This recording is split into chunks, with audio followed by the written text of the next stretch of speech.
John People, George Anthony here again from Brainstorm Fitness. Today, what we're going to talk about, deadlifts. One of, if not my favorite exercise to do, whether it be barbell, Romanian, hex bar, dumbbell, kettlebell, whatever the variation you're using. I love doing deadlifts. I think it's a very, very good exercise. As a feat of strength, it is great for your grip. It's very, very taxing to the central nervous system. Prepares the body for a lot of load and that kind of thing. But my issue that I've been having is I've been seeing plenty of people doing deadlifts on back day. Now, is this wrong? No. To each their own. Everybody has different goals. Everybody has different preferences for their workouts and what they do. But what I've been seeing plenty is what I consider to be horrendous form when people are executing deadlifts. Now, different communities obviously look at deadlifts differently. So the powerlifting community looks at them one way, the bodybuilding community looks at them another way.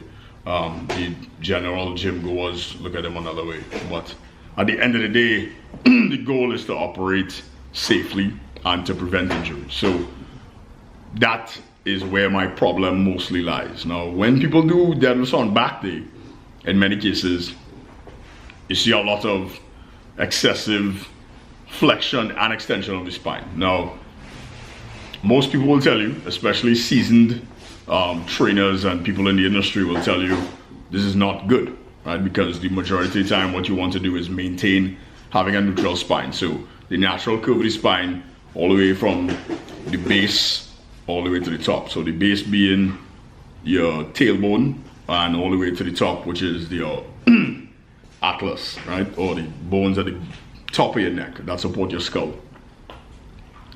So that being said, a lot of the time you see a lot of people rounding their shoulders forward when they do a deadlift or hyperextending back at the top of the movement, which is where my problem lies the most. So today what I'm going to go over with you all is proper form for a traditional deadlift executed with a barbell and what you should be looking for when you execute them. Now, keep in mind, every individual is different. Limb lengths are different. People have different length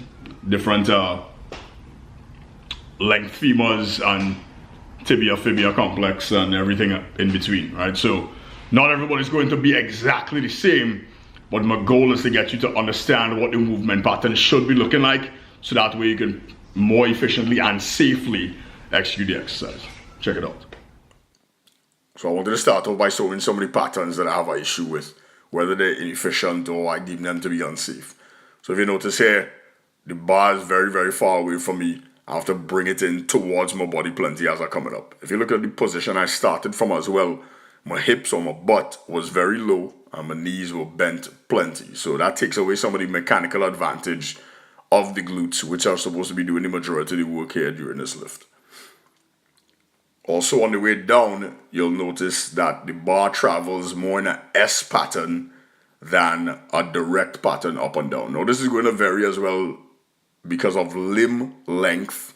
Everybody has different length legs and the distance between the hips and knees vary as well. So keep an eye out for that, but you want a more direct pattern going straight up and down. The next thing we see is this excessive leaning back or hyperextension at the back, putting yourself in a very compromising position, especially once you start to add more weight to the bar.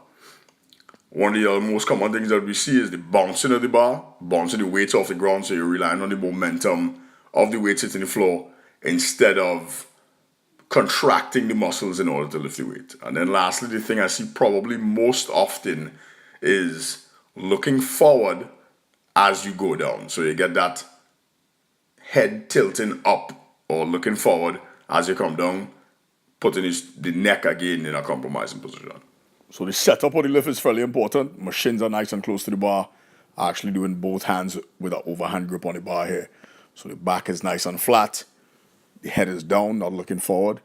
And the hips drive directly forward. At the top of the lift, my shoulders and hips are aligned with each other, straight up and down. I'm not leaning back excessively.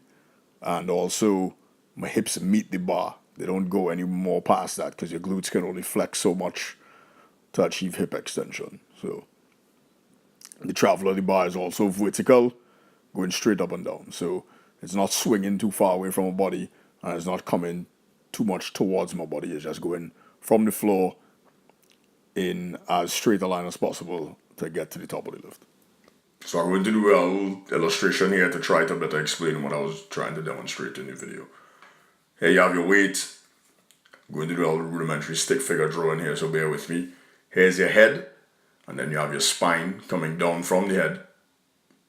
Obviously your spine is not in a straight line. Here you have your hips, your thighs, your knee, and then your shins coming down behind the weight. Then you have your arms that come straight down towards the barbell.